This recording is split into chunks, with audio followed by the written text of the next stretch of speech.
السلام علیکم M S news کی ناظرین، امید ہے آپ لوگ سب خیریت سے ہوں گے۔ آج کا ہمارا مین ٹاپک ہے عمران خان کے کیس، کون کون سے اس وقت سماعت کے لیے ملتوی ہو چکے ہیں، اور کیا کل عمران خان کی سماعت کیس کی عدت نکاح کیس کی ہوگی یا نہیں، کیونکہ اس کے میں جج کو تبدیل کر دیا گیا۔ اس کے بارے میں ہم آپ کو بتائیں گے، اور تاکہ آپ کو آنے والی انفارمیشن ہماری طرف سے ملتی رہے۔ جیسے کہ آپ جانتے ہیں، ہم آپ کو حقائق اور حقیقت کے ملتوی ویلاگ میں بتاتے ہیں اور انفارمیشن دیتے ہیں عمران خان کے کیسوں میں کن میں رہائی ہو چکی ہے، اور کن کیسوں میں عمران خان کو ابھی سزا ہے، اور عمران خان کے کون سے کیس سماعت کے لیے ابھی مقرر ہیں، اور کن کیسوں کا ٹرائل چل رہا ہے، اور کن کیسوں میں عمران خان بری ہو چکے ہیں۔ اس میں آج ہم آپ کو تفصیل کے ساتھ ویلاگ میں بتائیں گے۔ جیسے کہ آپ جانتے ہیں، عمران خان پر پہلے توشہ خانہ الیکشن کمیشن میں عمران خان کو ضمانت مل چکی ہے، اس کے بعد نیب توشہ خانہ میں عمران خان کو ضمانت مل چکی ہے، اور اس کے ساتھ بشرا بی بی کو بھی ضمانت مل چکی ہے۔ عمران خان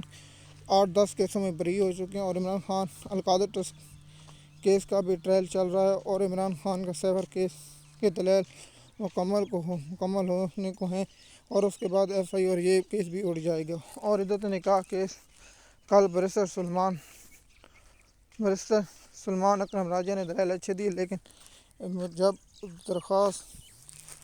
اور فیصلے کو معطل کرنے کا حکم آیا تو اس وقت جج چینج کر اب جج کون کل سیشن کورٹ کا لگتا ہے، اس سے عدت نکاح کیس کل کا پتہ چل جائے گا، کیونکہ پاکستان کی تاریخ میں عدلیہ اگر ایسے دباؤ میں کام کرتا ہے، پھر اس کا وہی مطلب ہے اللہ ہی حافظ اس کنٹری کا۔ امید ہے ہم آپ کو اس عمران خان کیسوں کے بارے میں انفارمیشن دے چکے ہیں، اور سیفر کیس 16 اپریل کو ہوگا۔ 16 اپریل کو عمران خان کی سیفر کیس میں سماعت ہوگی، اور جسٹس عامر فاروق اور جسٹس میاں اورنگزیب سماعت کریں گے، اور اس کی 16 اپریل کو سماعت 1 بجے ہوگی یا 2 بجے ہوگی، یہ جب سماعت ہوگا۔ اور اس کے ساتھ عمران خان کے القادر ٹرسٹ کیس میں اسلام آباد ہائی کورٹ میں ضمانت تھی، وہ بھی غیر مدت تک ملتوی تو نہیں ہو چکی، لیکن فیصلے سمجھو ملتوی ہو چکی۔ عمران خان کی اس کیس میں کافی سزا ہوگی، لیکن عمران خان کی صحافیوں سے غیر رسمی گفتگو ہم آپ کو اگلے ویلاگ میں بتائیں گے، تاکہ آپ کو مکمل انفارمیشن ہماری طرف سے مل سکے۔ اور آخر میں ہم آپ کو بتائیں کہ نون لیگ ارکان کیوں ایسے بیان دے رہے ہیں، جیسے وہ کہہ رہے ہیں کہ ہماری حکومت ہے بھی نہیں، کیا نون لیگ نیا بیانیہ بنا رہا ہے، جس کے پیچھے وجہ کچھ اور ہے۔ جیسے ہم آپ کو بتا رہے ہیں، نون لیگ نیا بیانیہ بنا رہی کہ ہماری تو حکومت ہی نہیں تھی، حکومت تو کسی اور کی تھی، یہ تو سچ بات ہے، لیکن اس وقت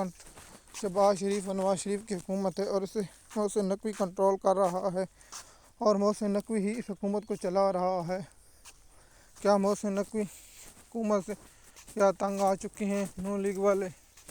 یا کچھ اور؟ اس کے بارے میں ہم آپ کو اگلے ویلاگ میں بتائیں گے، تاکہ آپ کو آنے والی انفارمیشن ہماری طرف سے مل سکے۔ شکریہ۔